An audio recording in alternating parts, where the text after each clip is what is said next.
पृथ्वीराज चौहान को देखी तो उससे प्रेम करने लगी, दिल आ गया इसका, ठीक। प्रपोजल दे दी, वो एक्सेप्ट हो गया, ठीक। कहने का तात्पर्य कि इन दोनों के बीच में आपस में बिना जयचंद्र ये चीज समझ नहीं पाया और दोनों का क्या हो गया, प्यार शुरू हो गया, ठीक है ना। अब हुआ क्या, कहानी यहीं से बदलना शुरू हुई।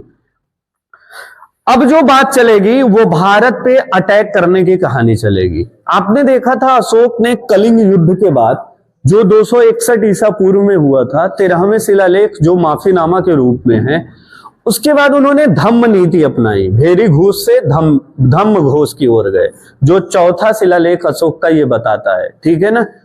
वहां से हमारे इस देश में धीरे धीरे ऐसी विकृतियां आई कि देश ताश की पत्तों की तरह बिखरा और न जाने कितने शासक यहाँ पे पैदा हो गए, ठीक। गुप्तों ने उसको समेटा और समेटने के बाद धीरे धीरे फिर से वो वीरान होता चला गया और अपने देश में कई राजवंशों का उदय हुआ। अब खूब ढेर सारे राजा हो गए। अब विदेशियों ने कई बार प्रयास किया भारत के ऊपर अटैक करने का, और अटैक करने का एक महत्वपूर्ण रीजन ये था कि उस दौरान भारत सबसे समृद्धि वाला देश था। समृद्धि मतलब पैसे से भी लेके बहुत मजबूत था, व्यापार में भी मजबूती थी, बुद्धि और विवेक में भी मजबूती थी, और हमारे यहाँ 3-3 विश्वविद्यालय उस जमाने में चला करते थे, और कपड़े का तो पूरा का पूरा फैक्ट्री हमारे यहाँ होती थी, दुनिया में कुछ नहीं होता था। अब पूरी दुनिया में अरब देशों में आप जाके देख लीजिए, जो तेल बेचते हैं, आज तेल बेचते बेचते वो बहुत आगे निकल चुके हैं। सऊदी अरबिया हो चाहे यूएई यानी दुबई शहर, देख लीजिए तो सड़क में भी आप अपना चेहरा देख सकते हैं, इतनी साफे सड़क रहते हैं वहां की। कभी वक्त रहा करता था कि वहां पे 1 रुपए नहीं रहते थे, लोग केवल पेट भरने के लिए 24 घंटे मजदूरी करने के लिए तैयार होते थे। क्यों? क्योंकि वहां पे कोई व्यवसाय था ही नहीं। ये जब तेल आया, गाड़ी मोटर आया, तो इसको बेच बेच के लोग बहुत धनी हो गए। जब तक ये नहीं था तब तक ये सबसे गरीब देशों में से एक थे। और वहीं पे एक धर्म का उदय हुआ, इस्लाम धर्म, ठीक है ना। मोहम्मद साहब जो 600 ईस्वी में पैदा हुए थे, उन्होंने मक्का और मदीना की यात्रा के बाद एक नए धर्म को जन्म दिया, जिसको हम इस्लाम धर्म कहते हैं। हर धर्म में एक व्यक्ति होता है जो सर्वश्रेष्ठ माना जाता है। जैसे हिंदू धर्म में शंकराचार्य डायरेक्ट ईश्वर के अंश माने जाते हैं, ईसाइयों में पोप ईश्वर के अंश माने जाते हैं, बौद्ध धर्म में बोधिसत्व ईश्वर के अंश माने जाते हैं, जैन धर्म में केवल जो प्राप्त किया वो ईश्वर का अंश माना जाता है। ठीक इसी प्रकार इस्लाम धर्म में जो उस जमाने का खलीफा होता था वो ईश्वर का अंश यानी ईश्वर का पुत्र माना जाता था। तो एक खलीफा है, उसका नाम है अल हजाज। क्या नाम है? अल हजाज। अल हजाज यहां पे बैठा हुआ है और ये अब अटैक कई बार भारत के ऊपर इसने अटैक करवाए, लेकिन अटैक सफल नहीं था। आज का भारत नहीं, उस समय पंजाब के सॉरी पाकिस्तान के सिंध वाला क्षेत्र भी भारत का हिस्सा था, और सिंध की सीमा उत्तर प्रदेश के कन्नौज तक लगती थी, यहां तक सिंध होता था। ठीक, अब यहां पे डायरेक्ट इसने कई बार अटैक कराए, लेकिन आज तक किसी अटैक में ये सफल नहीं हो पाया। तो अब ये समझ गया कि यहां भारत से कोई भी चीज लूटना और लूट के ले जाना ये बहुत मुश्किल काम है। क्यों? क्योंकि भारत को लूटने के लिए इधर से ही मार्ग था, और जल वाला मार्ग होता तो दक्षिण भारत में जाते।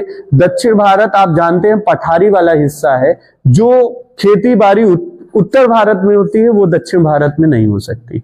वहां पे जमीन को खुदाई करने पे आपको धातुएं मिलेंगी, लेकिन यहाँ केवल आप उपजाऊ अनाज वगैरह पैदा कर सकते हैं। उस समय इन धातुओं की वैल्यू नहीं थी, आज वैल्यू है, उस समय वैल्यू नहीं रहा करती थी, क्योंकि ज्ञान ही नहीं था कि इससे होगा क्या। तो वो लोग करते क्या थे, केवल खेती वाले क्षेत्र पे अटैक करना चाहते थे। लेकिन यहां अटैक करना मुश्किल इसलिए था कि राजस्थान के राजपूत वीरों के पास इतना शौर्य रहा करता था कि ये लोग 2-2 हजार की सेना लेके 1-1 लाख को फाइनल कर दिया करते थे।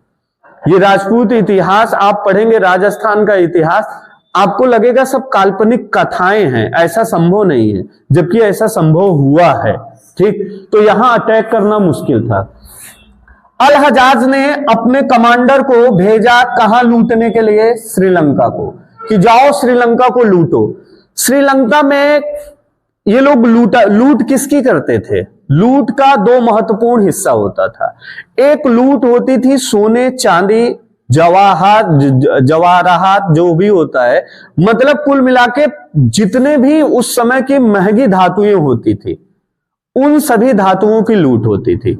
दूसरी लूट होती थी लड़कियों की, ठीक, लड़कियों को भी ये लूट के ले जाते थे और करते क्या थे, उनसे जो बच्चा उत्पन्न होता था उस बच्चे को इस्लाम धर्म में जोड़कर इस्लाम के प्रचार के हेतु हर एक देशों में भेजते थे। अभी इस्लाम नया नया है, जन्म ले रहा है, अपना विस्तार कर रहा है, ठीक है ना। अब विस्तार करने के लिए वो इस्लाम अपने विस्तार में अपनी जमीन तलवार दोनों का उपयोग किया था, दूसरे की जमीन को लेना और तलवार से काटना और मारना, ये चीजें थी। ये इस्लाम की कोई बुराई नहीं है, जो सत्य है, जो इतिहास हमें बताती है। ये जो पूरी कहानी बता रहा हूं मैं अपनी इच्छा से नहीं बता रहा हूं। एक किताब है, उस किताब का नाम है चचनामा। आप गूगल करेंगे तो ये चचनामा किताब मिलेगी। इसके लेखक का नाम नहीं लिखा गया है कि इसने लिखा किसने है, ठीक है ना, नहीं वो नहीं है। चचनामा पुस्तक में ये पूरी जानकारी मिले। अब यहां से लूटे ये लोग, श्रीलंका को लूटे और लड़कियों को लूटे। लूटने के बाद यहां से वापस अपने देश जा रहे थे और भारत के सिंध क्षेत्र में पहले होता क्या था, आप लोग सुने होंगे, रात में आ रहे थे, जंगल में डाकू लगे, सामान छीन लिए। पहले ये बहुत होता था, अब तो न के बराबर हो गया। पहले ये चीजें बहुत, रात में कोई आ जा रहा है, रोक के उसका जेब में जितना पैसा है, मोबाइल है, सब छीन लिया करते थे, ठीक। ऐसे ही पहले के डाकू लोग समुद्र के किनारे बैठते थे और जो जहाजें जाती थी उस जहाज पे जितने भी माल लदे रहते थे उनको उतार लिया जाता था, लूट लिया जाता था। और यही सिंध के डाकुओं ने पूरे इस जहाज को जो लूट के ले जा रहे थे, पूरे जहाज को लूट लिया गया। लूटने के बाद जब ये अल हजाज के पास गए, कहे साहब हाथ जोड़ता हूं, रास्ते में डाकुओं ने लूट लिया, हमने लूटा तो बहुत बहुत कुछ था, लेकिन अब वो डाकू लूट लिए, मेरे पास कुछ बचा ही नहीं। अल हजाज ने, सिंध के शासक उस समय थे राजा दाहिर। राजा दाहिर, ये राजा दाहिर सिंध के अंतिम हिंदू शासक हैं, ठीक है ना। राजा दाहिर को अल हजाज ने मैसेज किया कि राजा दाहिर, आपके क्षेत्र में कुछ लुटेरे ने हमारे जहाज से सामान को लूट लिया, वो हर्जाना आपको भरना पड़ेगा, अगर आप हर्जाना नहीं भरे तो हम युद्ध करेंगे, ठीक। राजा दाहिर बहुत तेजी से हंसता है और हंसने के बाद कहता है, ये वही अल हजाज है जिसके 2 कमांडर को हम अपने घर में बुला बुला के इतना मार मारे थे कि 10 दिन वो मेरी गुरुवारी किया था। कहने का तात्पर्य कि उनको गुलाम बना के खूब पीटा गया था। राजा दाहिर ने कहा, जो तुम्हें उखाड़ना हो उखाड़ लो, कुछ नहीं कर सकते, ठीक। दूसरी चीज, अब अल हजाज थोड़ा सा शांत हुआ क्योंकि लड़ने की योग्यता उसके अंदर नहीं थी, तो उसने उसके ऊपर, अल हजाज के ऊपर वहीं के 700 लोगों ने अटैक किया। जब अल हजाज ने मारने दौड़ाया तो वो लोग दौड़ के राजा दाहिर के पास आए थे। राजा दाहिर ने उन्हें संरक्षण दिया कि हमारे हिंदू धर्म में कहा गया कि यदि कोई व्यक्ति आपके पास संरक्षण हेतु आया तो उसकी रक्षा सुरक्षा करना ये आपकी जिम्मेदारी बनती है। तो उनको भी ये रख लिया था, तो इससे और गुस्सा हुआ। तो ये जो अल हजाज है, अल हजाज का एक कमांडर था और ये इसका दामाद भी था। उसका क्या नाम था? मोहम्मद बिन कासिम।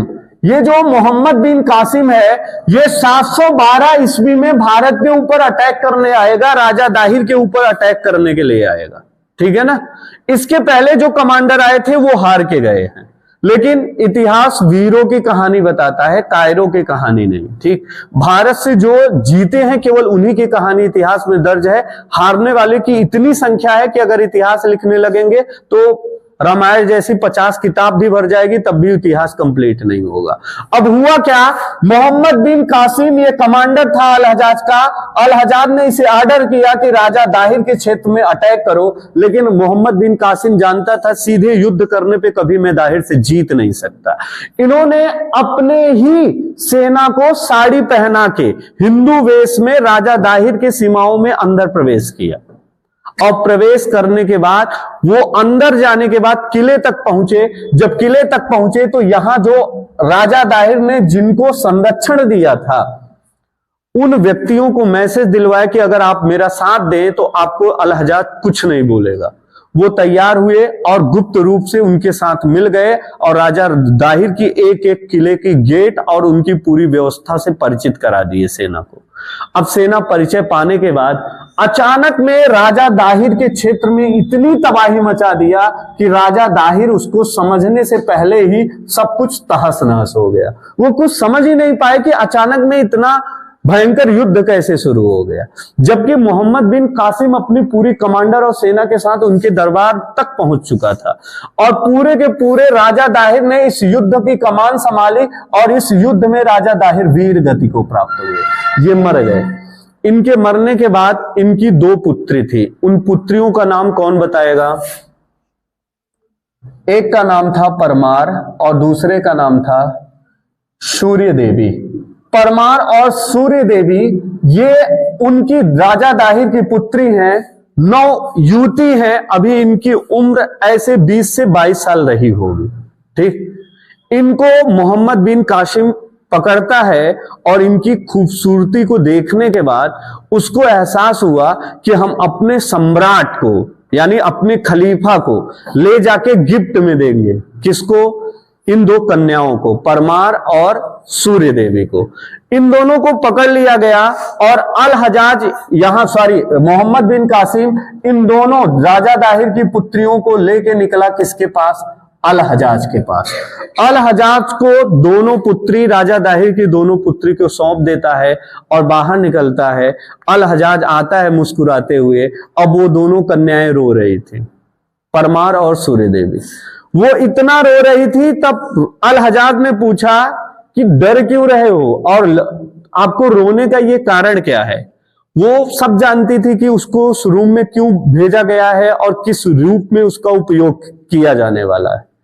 ये चीजें से वो परिचित थे।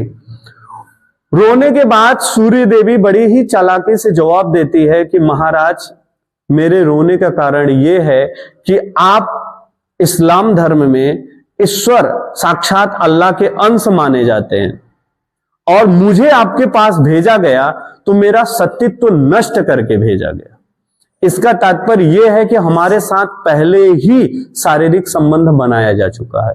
इस बात को सुनते ही अल हजाज बड़े क्रोधित हुआ। कहा, आपके सतीत्व को भंग किसने किया? उसने बड़े चालाकी से कहा कि आपका ये जो कमांडर है मोहम्मद बिन कासिम, यही सबसे छिछोरा आदमी है और यही मेरा सतीत्व भंग किया। तुरंत कासिम को बुलाया गया, दरबार में आओ। और दरबार में आते ही न कुछ पूछना न जांचना, तलवार निकाला अल हजाज और मोहम्मद बिन कासिम की गर्दन काटा। और गर्दन काटने के बाद वो कन्याएं बड़े चतुराई से मुस्कुराई और अल हजाज को गले लगी और गले लगते हुए उनकी तलवार छीन के अल हजाज का गर्दन काट दी।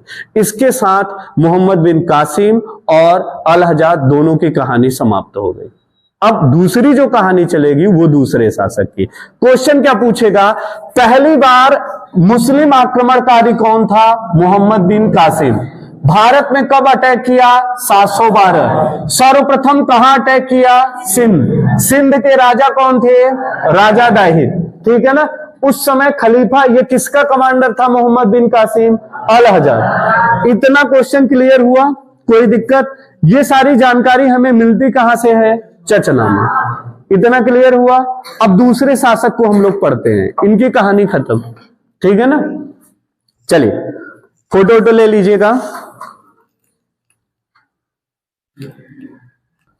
देखें, अब जो दूसरा आक्रमणकारी आएगा वो कौन आएगा? महमूद गजनवी। कौन आएगा? महमूद गजनवी।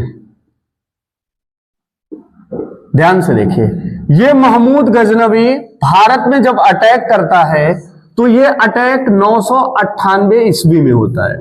ठीक है ना।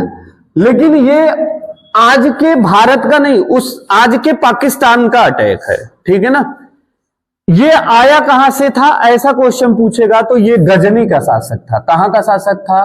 गजनी का शासक। ठीक है ना। गजनी का शासक। गजनी कहां पड़ता है?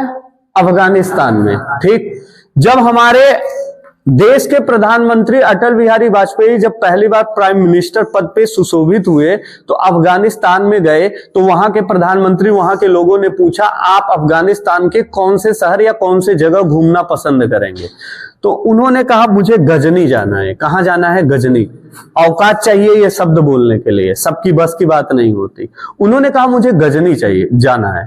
तो वहां के लोग आश्चर्यचकित रहे। जैसे कोई प्रधानमंत्री अमेरिका का आए और पूछ लिया जाए कहां घूमना चाहेंगे, वो कह देंगे डिघिया घूमना है। सबके सब आश्चर्यचकित, यार ये गांव है क्या, यहाँ क्या देखेंगे?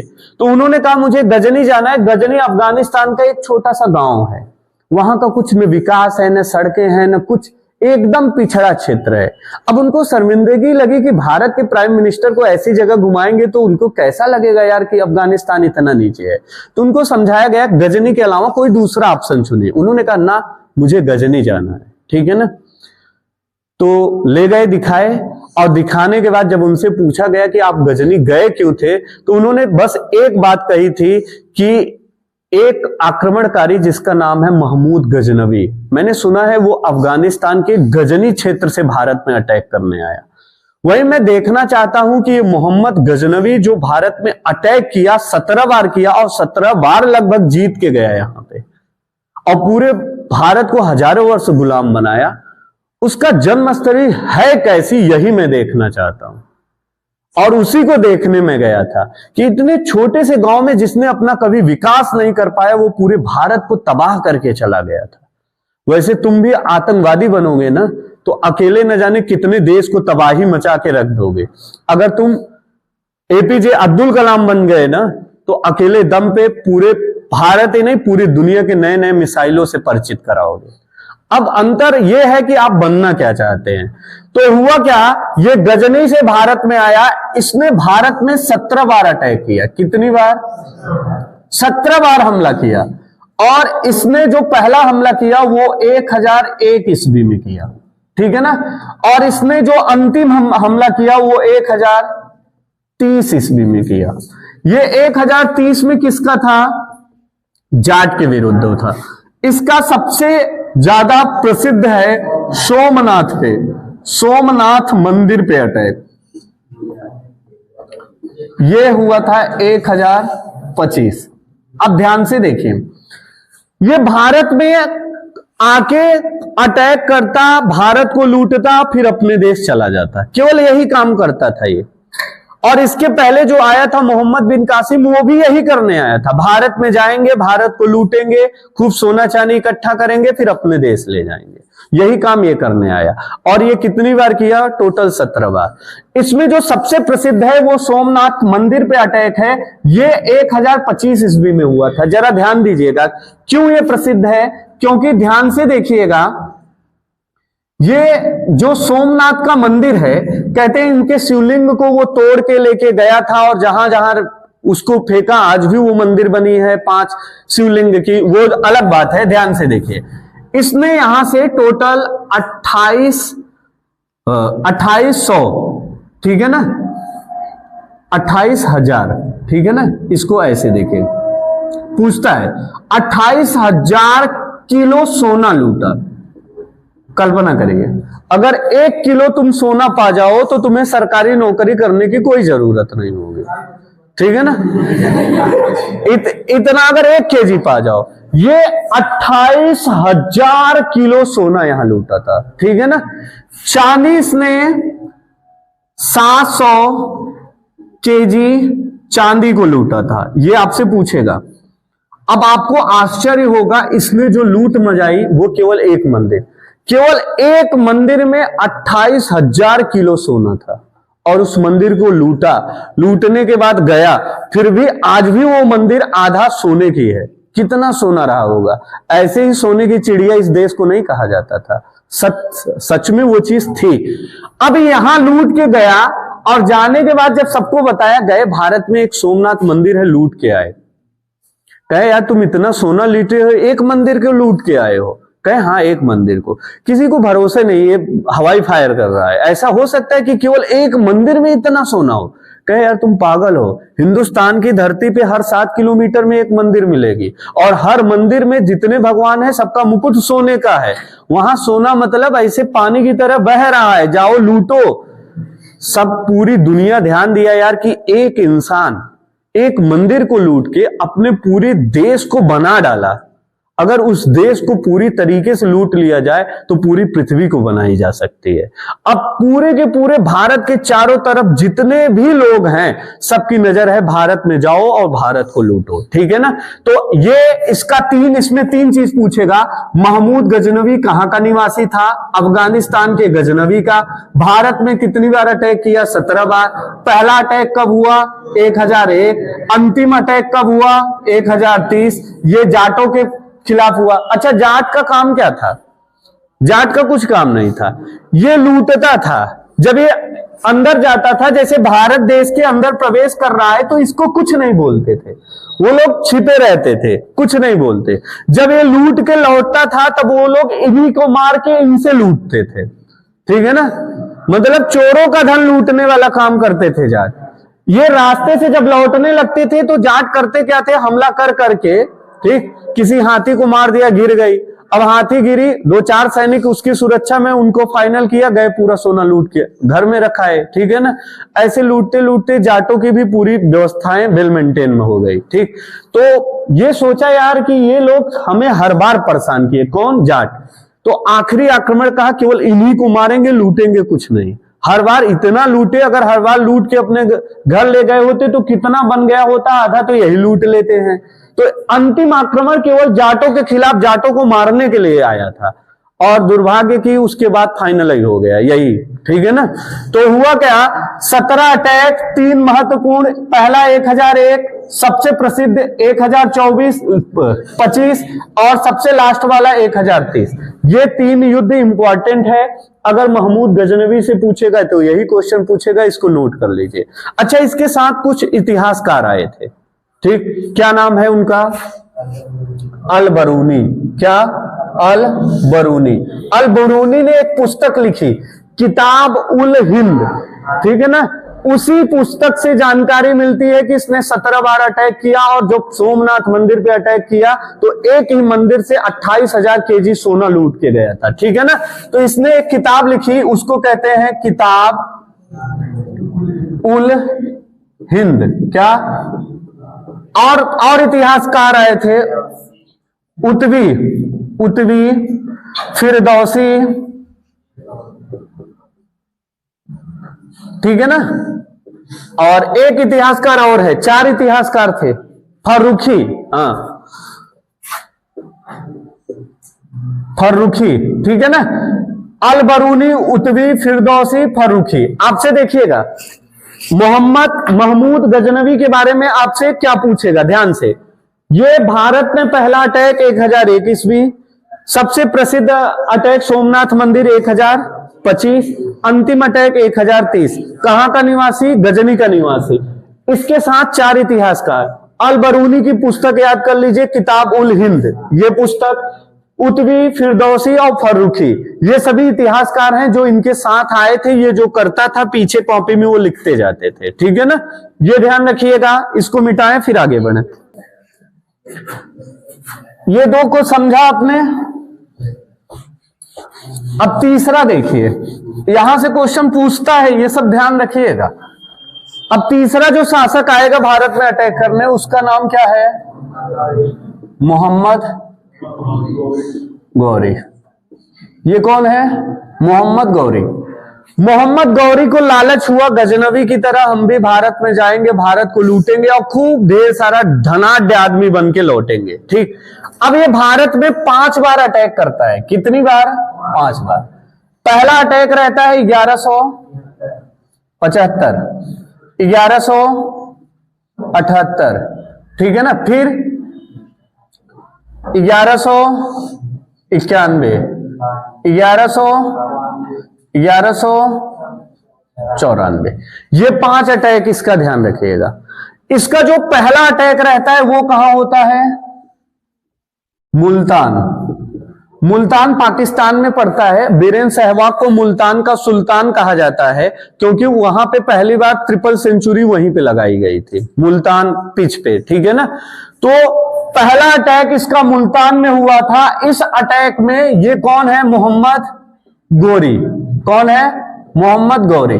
मोहम्मद गौरी इस युद्ध में क्या किया? जीत गया। अब जीता तो आगे बढ़ा, आगे बढ़ा तो आगे कौन सा क्षेत्र है?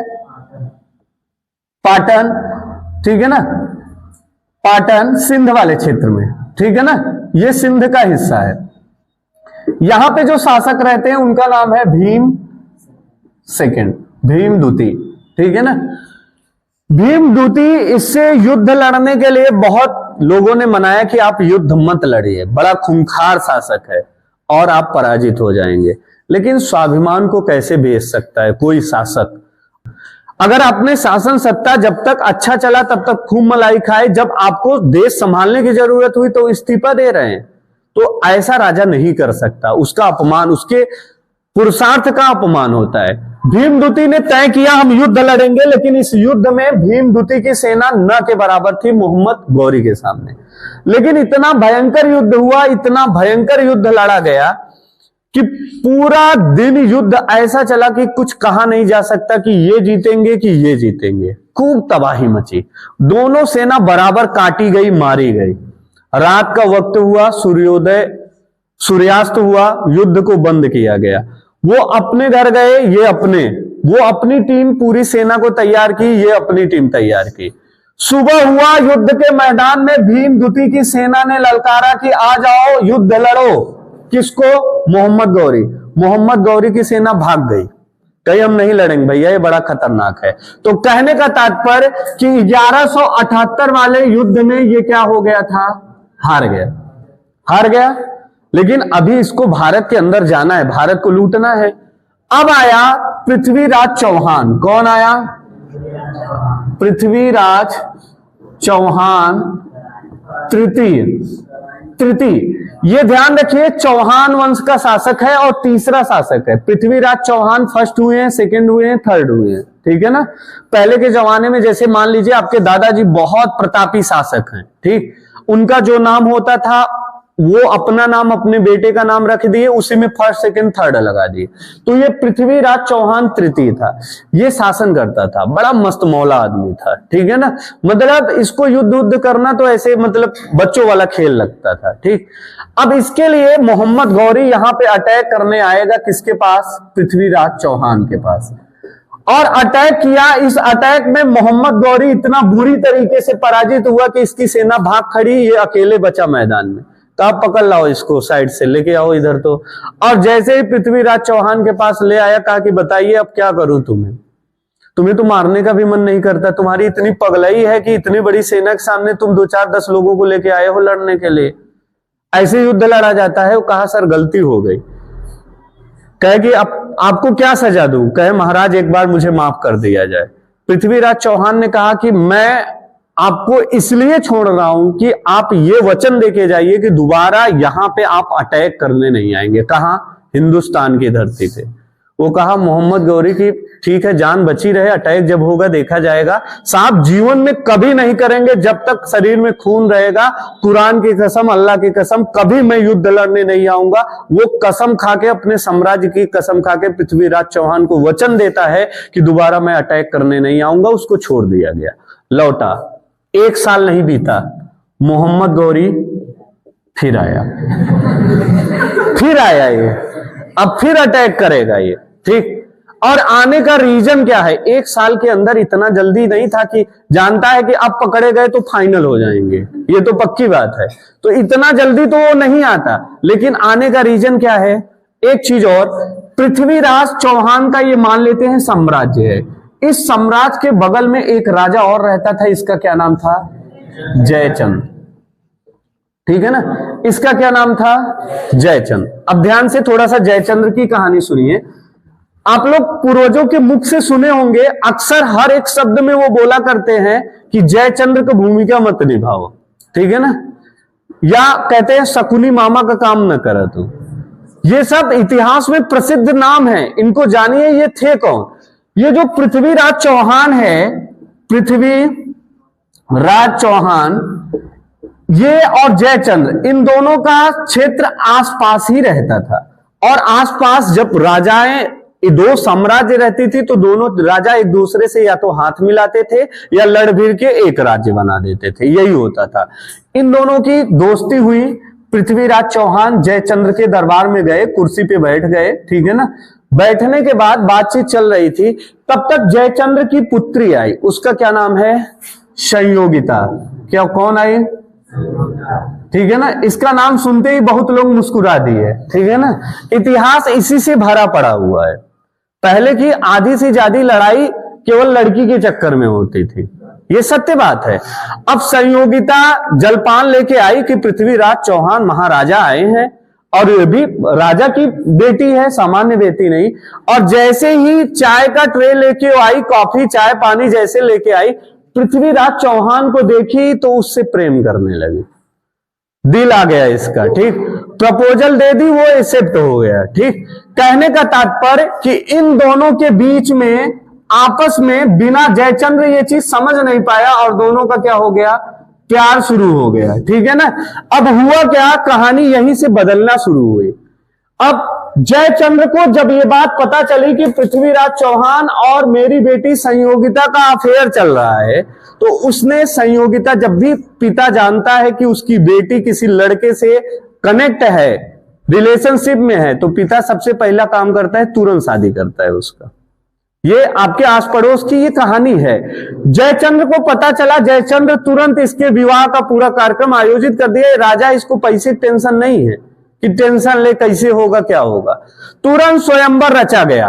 और इससे इतना नफरत करने लगा, यार तुम राजा हो, तुम्हें शर्म नहीं आई, तुम मेरे उम्र के हो, मेरी बेटी से जो है तुम अफेयर कर रहे हो। और ये बात पसंद नहीं आई तो अगल बगल के जितने राजा होते थे वो स्वयंवर में आते थे, और स्वयंवर में राजकुमारी जिसको माला पहना देती थी, जिसकी शादी होनी होती थी, जिसको माला पहनाया वही वो क्या हो जाता था, उस स्वयंवर में उसका पति बन जाता था और उसी से शादी होती थी। दूर दराज के राजा खूब बढ़िया अपना टीफा टाइट होके घोड़े पे बैठ के आए थे, मुंह छूछ पे ताव दे के चल रहे हैं, संयोगिता से शादी करेंगे। लेकिन संयोगिता का जो हृदय था वो पृथ्वीराज चौहान के ऊपर था। और जयचंद्र ने पृथ्वीराज चौहान को इनवाइट नहीं किया कि स्वयंवर में तुम्हें नहीं आना, नहीं तो पसंद उसी करती है, माला उसी को पहनाएगी, ठीक। इनको मना कर दिया।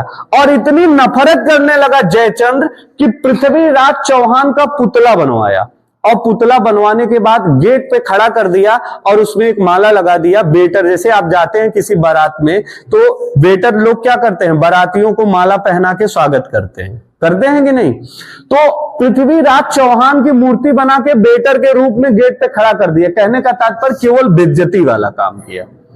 और संयोगिता को माला दिया और कहा कि बहुत ढेर सारे राजा बैठे हुए हैं, आपको जो राजा पसंद आए जाओ गले में पहना दो माला, वो तुम्हारा भविष्य का हस्बैंड बन जाएगा।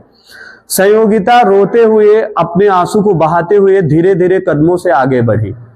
जितने राजा थे जिसके पास जाती थी उसकी धड़कनें बढ़ी कि माला अब पहना गया। बहुत सारे मुंडी नीचे कर दिए, डालो, लेकिन संयोगिता ने किसी के गले में माला नहीं पहनाया। और संयोगिता दरबार से निकली और निकल के जो पुतला बनाया था उसी पुतले में माला पहना दी। इसको कहते हैं सच्चा प्यार, ठीक है ना। पुतले में क्या पहनाई, माला। इतना देखते ही पूरा पिक्चर वाली शूटिंग चलने लगी, ठीक है ना। इतना सुनते ही पृथ्वीराज चौहान को खबर मिली थी कि आपको ऐसे बेइज्जत किया जा रहा है, ये चीज। पृथ्वीराज चौहान गुस्से में था ही, वो घोड़ा लेके दौड़ के आ रहा था कि कैसे मेरी बेइज्जती कर दिया। राजपूत अपने स्वाभिमान के लिए वो जान देने के लिए आ जाते हैं।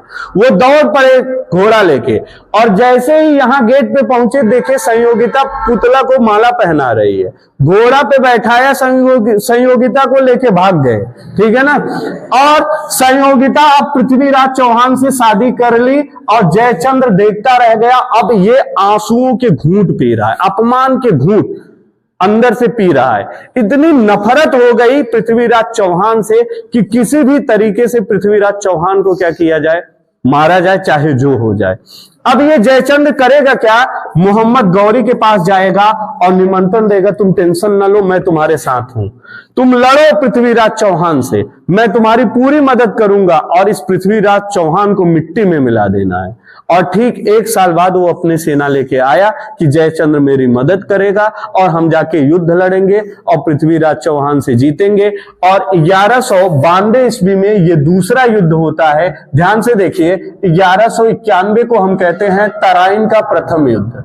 तराइन का प्रथम युद्ध, ठीक है ना, ये तराइन का प्रथम युद्ध था। ये जो है इसको हम कहते हैं तराइन का द्वितीय युद्ध। तराइन का द्वितीय युद्ध, ठीक। ये तराइन के मैदान पे लड़ा जा रहा है, ठीक है ना, इसलिए इसे तराइन का युद्ध कह रहे हैं, ठीक। आपसे ये क्वेश्चन कई बार पूछेगा, तराइन का प्रथम युद्ध किसके किसके बीच हुआ, तो आप कहेंगे मोहम्मद गौरी और पृथ्वीराज चौहान। किसने जीता? पृथ्वीराज चौहान। अब दूसरा क्वेश्चन पूछेगा, तराइन का द्वितीय युद्ध किसके किसके बीच हुआ, तो अब मोहम्मद गौरी आया है, लड़ेगा पृथ्वीराज चौहान से। दुर्भाग्यवश इस युद्ध में मोहम्मद गौरी जीत गया और पृथ्वीराज चौहान हार गए, ठीक है ना। तो मोहम्मद गौरी क्या हुआ? जीत गया, जीता। सीखिए, इतिहास से सीखिए। क्षमा सबको नहीं करना चाहिए, लेकिन जिसको करना चाहिए कर दो, और जिसको नहीं करना चाहिए, भले आपको पैर गिड़गिड़ा रहा है तब भी नहीं करना चाहिए, क्योंकि समय बदलने में देर नहीं होती। वही इंसान जिसकी मदद कर रहे हो, कल तुम्हारा काल बन के वो खड़ा हो सकता है सामने। देखो, इतिहास आपको बता रहा है कि तराइन के द्वितीय युद्ध में इस बार मोहम्मद गौरी की क्या होती है? मोहम्मद गौरी जीता और पृथ्वीराज चौहान हार गए। हारने के बाद पृथ्वीराज चौहान का एक सबसे प्रिय साथी रहता था, जो हमेशा राजा के बगल में रहता था, मंत्री, सबसे अच्छा मंत्री। उसका नाम क्या रहता है? चंद्रबरदाई। चंद्रबरदाई ने एक पुस्तक लिखी है, उस पुस्तक का नाम है पृथ्वीराज रासो। क्या नाम है? पृथ्वीराज रासो, ठीक, पृथ्वीराज रासो। अब जो है मोहम्मद गौरी जीत गया है, दरबार में सिंहासन पे बैठा है, कहा पृथ्वीराज चौहान को बुलाया जाए। आए, कहे पिछली साल जब हम मिले थे तो बड़ा नेतागिरी कर रहे थे, अब बताइए आपके साथ क्या किया जाए। पृथ्वीराज चौहान स्वाभिमानी व्यक्ति थे, उन्होंने कुछ नहीं बोला और न क्षमा मांगी, कहा कि ये आप धोखे से युद्ध जीते हैं, अगर मुझे एक मौका और दिया जाए तो मोहम्मद गौरी नाम के व्यक्ति को मिट्टी में मिला दूंगा। कहा ये साला हारा है तब इतने इसकी अकड़ है। कहे ऐसा करो, इसकी दोनों आंख फोड़ दो। लोहे की राड गर्म की गई और दोनों आंख में डाल दिया गया, इस साइड से पीछे तक, पूरी आंख इनकी तबाह हो गई। और तबाह होने के बाद इनको कहा जेल में डाल दिया जाए। चंद्रबरदाई साथ साथ थे, ठीक है ना। क्या मूवमेंट, एक राजा और एक मंत्री जो हमेशा साथ रह के सलाह करते थे, आज राजा की दोनों आंख फोड़ दी गई है और फोड़ने के बाद जो है उसको जेल में डाला गया है। चंद्रबरदाई अपने पुस्तक पृथ्वीराज रासो में बड़ा मार्मिक वर्णन किए हैं, कभी पढ़िए तो मिलेगा, बहुत अच्छा। एक दिन खुरापात सूझ गई, किसको? मोहम्मद गौरी को। चंद्रबरदाई गया, ऐसे बाहर घूम रहा था, कहा मोहम्मद गौरी एक चीज आप नहीं जानते होंगे। कहें क्या? वो पहले खूब भाषण दिया, तुम्हारे राजा इतने महान थे, ऐसा ऐसा किए थे, देख रहे हो उनका क्या हाल कर दिया हूं ये इस स्थिति में। कहें आप नहीं जानते, मेरे महाराज जी शब्द भेदी बाण चलाते हैं, बिना देखे जिसको मार देती एकदम सटीक लगता है। कहें ऐसी बात है? सिंहासन पे बैठ गया और पृथ्वीराज चौहान और चंद्रबरदाई को सामने खड़ा किया और कहा कि तुम्हारे महाराज, तुम्हारे शासक यानी पृथ्वीराज चौहान के अंदर अगर इतनी पावर है तो मैं सिंहासन पे बैठा हूं, वो तीर मारे अगर मुझे लग जाए मैं मान जाऊंगा कि हाँ इतने बड़े वो शासक हैं। अब राजा आर्डर किया है, ठीक है ना, राजा आर्डर करेगा। ये चीजें होती कब है, थोड़ा सा इसको ब्रेक करिएगा। जब ये यहां जीता, जीतने के बाद ये जो जयचंद्र था ये खुश था कि हम तो हरा दिए, ठीक। हराने के बाद जो इसकी पुत्री थी संयोगिता, संयोगिता के साथ जितनी भी रानी है सब रानी को किडनैप करके अपने दरबार में बुलाया। कौन? मोहम्मद गौरी। मोहम्मद गौरी का एक गुलाम रहता है, उसका नाम है कुतुबुद्दीन ऐबक। जो गुलाम वंश का संस्थापक रहता है। कुतुबुद्दीन ऐबक को ऑर्डर किया गया कि पृथ्वीराज चौहान के दरबार में जितनी भी रानियां हैं सब रानियों को दरबार में बुला के नग्न कर दिया जाए। ये चंद्रवरदाई अपनी पुस्तक में लिखा है कि दरबार में बुला के सबको नग्न कर दिया जाए। इतना सुनते ही कुतुबुद्दीन ऐबक घोड़ा लेके दौड़ पड़ा, ठीक है ना, कि सब रानियों को पकड़ के ले आएंगे। लेकिन आप जानते हैं सबसे खतरनाक मौत होती है जलने से मरने की। सबसे अभी तक भारत नहीं वरन पूरी दुनिया के इतिहास में सबसे खतरनाक मौत मानी गई है जो जल के मरता है, वो सबसे खतरनाक मौत होती है। ठीक, इससे खतरनाक कोई मौत नहीं होती, क्योंकि और चीज में इंसान मर जाता है तो उसका जिस्म रहता है, लेकिन जल के अगर कोई मर गया पूरी तरीके से खाक हो गया तो उसके जिस्म का भी पता नहीं चलता, इसलिए सबसे खतरनाक माना गया। इन महारानियों को पता था कि ये लोग अगर हम अपनी प्राणों की आहुति दे दे मर जाएं तब भी मृत शरीर पे, मरे हुए शरीर पे ये घिनौना काम कर सकते हैं। इसीलिए आग जलाया गया और जितनी रानियां थी दरबार में उस आग के अंदर कूद के अपने प्राणों की आहुति दी। कुतुबुद्दीन ऐबक जब गया, दरवाजा खोला, अंदर घुसा तो राख के अलावा उसे कुछ नहीं मिला। सारी रानियां उसमें कूद के क्या हो गई थी, जल गई थी। ठीक, जली, ये वापस खाली हाथ लौटा। बताया महाराज ऐसा है, रानी होनी कोई नहीं था, सब जल के राख हो गई, केवल हड्डी हड्डी बचा है। कहा किसी का मृत शरीर हो वो भी ले आओ, कहे ऐसा कुछ नहीं है। तो पूरी तरीके से तबाह होने के बाद अब मोहम्मद गौरी अटैक करेगा कहां, चंदावर, चंदावर का युद्ध। अब इसको ध्यान से देखिएगा, ये जो जयचंद्र है यही जयचंद्र चंदावर का राजा है। कहां का राजा है, चंदावर। ये जयचंद चंदावर का राजा है। जयचंद मोहम्मद गौरी को निमंत्रण दिया था अटैक करने के लिए। आज वही मोहम्मद गौरी जयचंद्र के दरबार में अटैक करने जा रहा है कि ये तुम्हारा शासन नहीं, यहां मेरा शासन होगा। जयचंद्र को अपने भूल का पश्चाताप हुआ कि जिसको मैंने बुलाया, अटैक करवाया, मदद करवाया, आज वो मेरे ऊपर अटैक करने चला आ रहा है। इस जयचंद्र 1194 की लड़ाई में जयचंद के साथ मोहम्मद गौरी युद्ध करता है और मोहम्मद गौरी इस युद्ध में क्या होता है, जीत गया। मोहम्मद गौरी क्या हुआ, जीत गया और जयचंद्र इसमें पराजित हुए। इसीलिए कहा गया है कि जयचंद की भूमिका मत निभाओ, बाहरी को बुलाए। बहुत ऐसे होते हैं छछुंदर टाइप के लोग जो करते क्या है, अपने घर की बात अपनों से न बता के पड़ोसी को बताते हैं और पड़ोसी पूरे गांव में बता बता के मजा लेता है। वही काम जयचंद्र कर किया था। अपने देश के राजा को हराने के लिए तुम्हें नफरत थी तो दूसरे राजा अपने देश के राजा से अटैक करवा देते। तुम विदेशी राजाओं को बुला रहे हो, निमंत्रण दे रहे। 1 साल भी नहीं लगा, वो तुम्हारे ही सत्ता पे काबिज हो गया। 1192-94 2 साल के अंदर चंदावर में किसका शासन आ गया, मोहम्मद गौरी, और ये पूरी तरीके से पराजित। अब मोहम्मद गौरी के लगा यार अब तो हम जीत गए, भारत में अब ऐसा कोई शासक है नहीं जो हमें हरा सकता हो। अब मोहम्मद गौरी जब जीता तो मोहम्मद गौरी, इसके पहले जो थे महमूद गजनबी और मोहम्मद बिन कासिम, वो लोग भारत के लूट के जाते थे, लेकिन मोहम्मद गौरी लूट के गया नहीं, ये थोड़ा सा चेंज किया। क्या किया, ये भारत में आया और भारत में राज्य करने लगा, अपने देश गया ही नहीं और यहां का शासन सत्ता संभाला। जहां तक खुद संभाल सकता था खुद संभाला, बाकी अपने गुलामों को यानी अपने सेनापति को भेज दिया कि तुम जाओ शासन सत्ता चलाओ, ठीक है ना। अब बैठा है दरबार में, अब इसको लगा चंदावर भी जीत लिए, पृथ्वीराज चौहान को जीत लिए, तराइन के द्वितीय युद्ध में इसे परास्त कर लिए और इसको अपने दरबार में जेल में बंद किए हैं। अब जीतने के लिए कुछ बचा नहीं, जितना क्षेत्र चाहिए उतना मैं लूट पाट के सब बराबर कर दिया।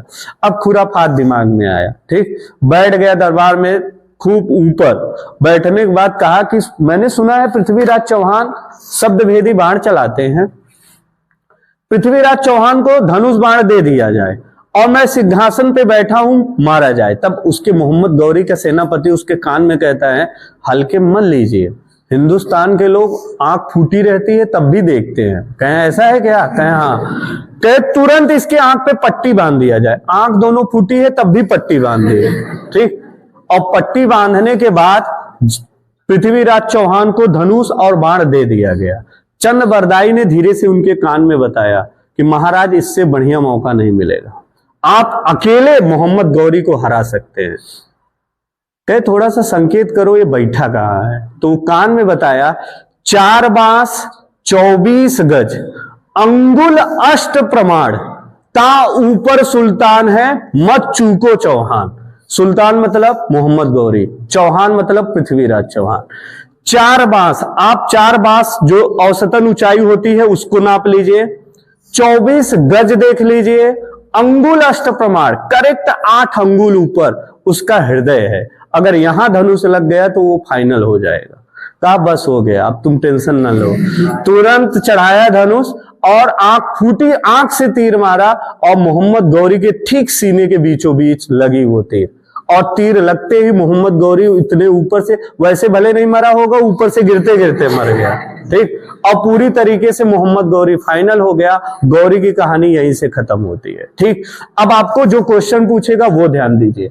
मोहम्मद गौरी भारत में कितनी बार अटैक किया? 5। पहला अटैक 1175 मुल्तान में, दूसरा अटैक 1178 पाटन यानी सिंध वाले क्षेत्र में, तीसरा अटैक 1191। ये तीनों अटैक महत्वपूर्ण है, इससे क्वेश्चन ज्यादा पूछता है, ये ध्यान रखिए। इससे हो सकता है ना पूछे, इसको तो लगभग नहीं ही पूछता, पहला आक्रमण जरूर पूछ लेता है। तो पहला 1175, फिर 78 जो सिंध में हुआ, फिर 1191 तराइन का प्रथम युद्ध, मोहम्मद गौरी और पृथ्वीराज चौहान जीत गए, मोहम्मद गौरी हारा। दूसरा युद्ध तराइन का द्वितीय युद्ध 1192 ईस्वी, ये भी युद्ध मोहम्मद गौरी और पृथ्वीराज चौहान तृतीय इनके बीच हुआ। इस युद्ध में मोहम्मद गौरी जीतता है और पृथ्वीराज चौहान हार जाते हैं। तीसरा इनका 5वां युद्ध 1194 में, इसको चंदावर का युद्ध कहते हैं। ये युद्ध हुआ था मोहम्मद गौरी और जयचंद्र के बीच। इस युद्ध में मोहम्मद गौरी जीतता है, ठीक है ना। और जीतने के बाद फिर वही खुराफात वाली कहानी चलती है और मोहम्मद गौरी भी धीरे धीरे फाइनल होता है। ये सारी बात हमें कहां से पता चलती है? चंद बरदाई, जिसकी पुस्तक पृथ्वीराज रासो, ठीक है ना, इनकी पुस्तक से ये पूरी जानकारी मिलती है। ये 3 कहानी शुरू हुआ। अब मोहम्मद गौरी के मरने के बाद इस देश पे शासन सत्ता किसने संभाली और कैसे ये देश आगे बढ़ा या किसका शासन आया, कौन देश में राजा बना, इसकी कहानी कल बताऊंगा। कल की क्लास मिस मत करिएगा, पूरा दिल्ली सल्तनत कल मैं फाइनल करने वाला हूं, ठीक है ना।